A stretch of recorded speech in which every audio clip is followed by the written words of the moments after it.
Right now, the United States owes almost $40 trillion, not million, not billion, trillion, and it's growing by about $1.3 billion a day, every single day, whether Congress is in session or not. Here's what that number actually means for you. Split evenly across every American. That's roughly $119,000 each, man, woman, and child, that the government has technically borrowed on your behalf. You never signed anything. You never agreed to it.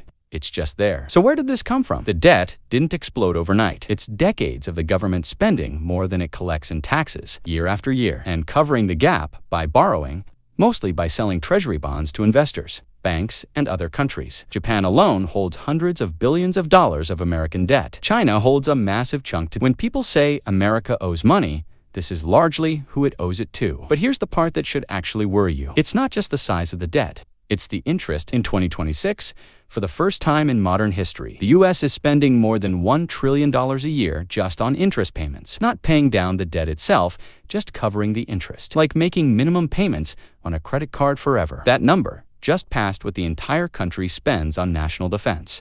Interest is now the second largest item in the entire federal budget, behind only Social Security. And it keeps getting worse. Every time interest rates stay elevated, every new dollar borrowed gets more expensive to service than the last. The Congressional Budget Office projects interest payments could roughly double again within the next decade, climbing toward $2 trillion a year by 2036. Money that isn't going to roads, schools, healthcare, or the military. It's going straight to whoever holds the bonds. To be fair, the U.S. isn't in immediate danger of default. It can keep issuing its own currency, and investors haven't fled. Treasury bonds, despite the dollar losing some value over the past year, most economists don't think there's a single breaking point coming tomorrow. But the math gets harder every year this continues. And interest payments eating an ever larger slice of the budget means less room for literally everything else the government does. $40 trillion is almost impossible to picture. But every American is already paying for it, quietly, through a budget that has less and less room for anything else. If you want to see how this exact same borrowing pattern played out before, on a smaller scale, go watch our video on the petrodollar next, and subscribe if you want more of these breakdowns.